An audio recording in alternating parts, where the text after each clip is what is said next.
شنوندگان گرامی، خوش آمدید به برنامه خبری امروز. فرزانه شیرینبک هستم.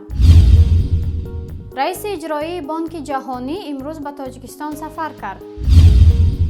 کمیته بازجویی روسیه و سفارت تاجیکستان در مسکو قضیه قتل وحشیانه یک مهاجر تاجیک را پیگیری دارد. بانک‌های منطقه کولاب انتقال و حواله‌های پولی از سوریه و عراق و تاجیکستان را بازرسی خواهند کرد. راه‌های گسترش همکاری‌های اقتصادی و تجاری میان جوانان اتحادیه کشورهای همسود در دوشنبه بررسی شد. رئیس جمهور تاجیکستان معاون‌های نو رئیس بانک ملی تاجیکستان را تعیین کرد. بنابر اطلاع دفتر مطبوعاتی ریاست جمهوری تاجیکستان، امامعلی رحمان روز 13 می سراج الدین اکراموف، امید لطیفوف و لاله سلیمووا را به سمت معاون‌های رئیس بانک ملی تاجیکستان تعیین کرد. فرمان رئیس جمهور در مورد این تعیینات به مجلس نمایندگان کشور پیشنهاد شده است. سراج الدین اکراموف پیش از این معاون رئیس بانک دولتی امانت بانک بود و اکنون بختیار محمودوف در این سمت جایگزین او شده است.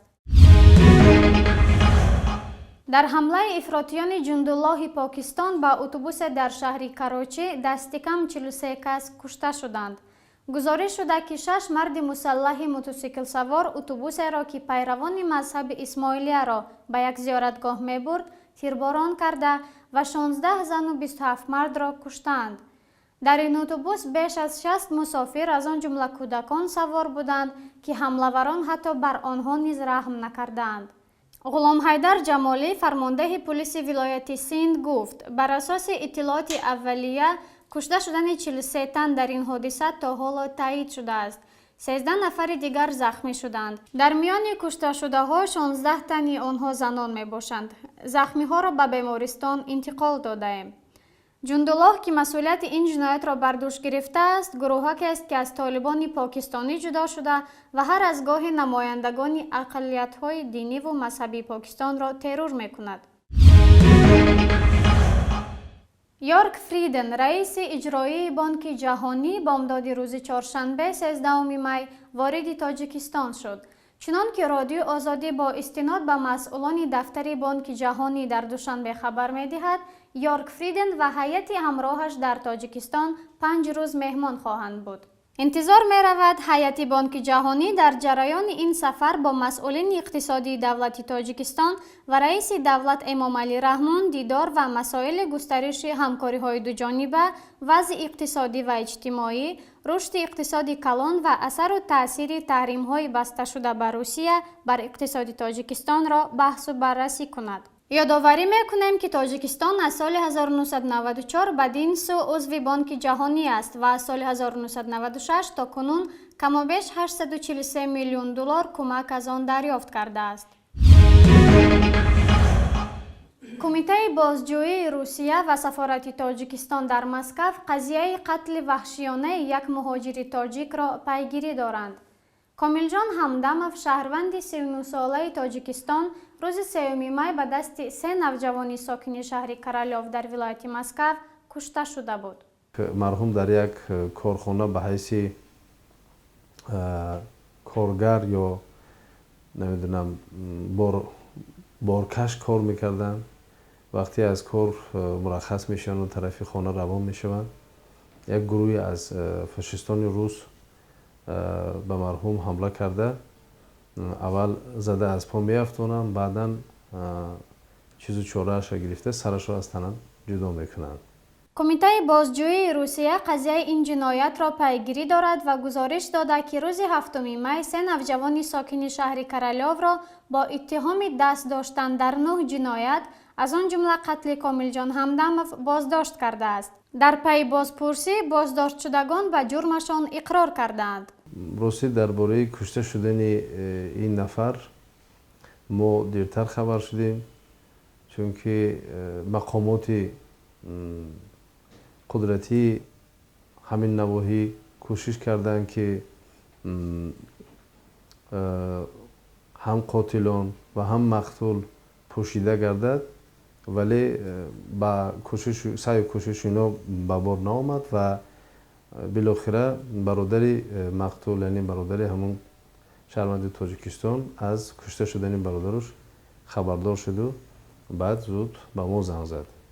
برادری مقتول برای ما به ما مراجعت کرد. ما کوشش کردیم به حد توان خودمون کمک رسونیم تا جسد شهروند تاجیکستان را به وطن نزد پدر و مادرش بفرستانیم.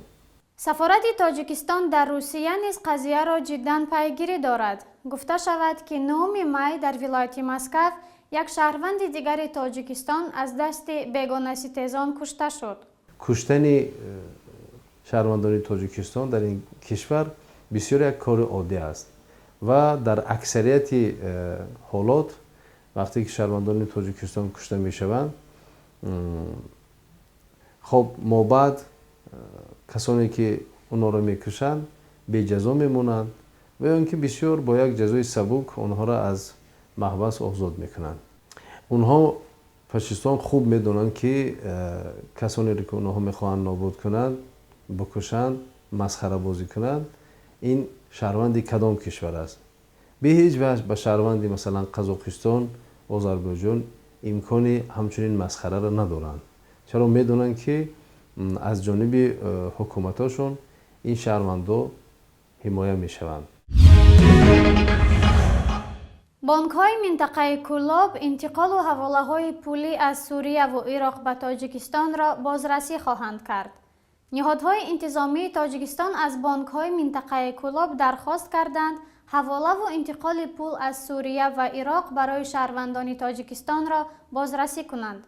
یک مسئول ریاست کارهای داخلی کولاب امروز به رادیو آزادی گفته که هدف از بازرسی انتقال وجوه معین کردن این امر است که آیا از سوریه و عراق به جوانانی که به این کشورها رفتند پول فرستاده شده است یا نه. با گفته این مسئول ریاست کارهای داخلی کولاب، سفر به جهاد در سوریه و عراق بدون مبلغ نمی شود و به این دلیل احتمال دارد که به آن عده از جوانانی که از تاجیکستان به این کشورها رفتند مبلغ‌های فرستاده شده است که باید مأموران بانک‌های کشور این را دقیق کنند. بنابر گزارش وزارت امور داخلی تاجیکستان، از منطقه کولاب 33 نفر به سوریه رفتند که 23 نفرشان از شهر کولاب و دیگران از ناحیه‌های فرخار، مومن‌آباد، دنغره و همدانی هستند. از خبرهای کوتاه روی جهان آگاه می‌شویم. در نتیجه زمین لرزه نوی که روز 12 می در نپال روی داد، بر پایه اطلاع پیشکی دستی کم 37 نفر کشته شده و بیش از 1000 کسی دیگر زخمی شدند. در هندوستان و تیبت هم چندین نفر کشته و مجروح شدند. فرودگاه کادمانتو تا حال بسته است. رئیس جمهور روسیه ولادیمیر پوتین و وزیر امور خارجه آمریکا جان کری در سوچی ملاقات کردند. نواز شریف نخست وزیر پاکستان در نشست خبری مشترک با رئیس جمهور افغانستان اشرف غنی گفت که اسلام آباد و کابل باید همدست و هماهنگ شده از دو سوی مرز با ستیزجویان بجنگند.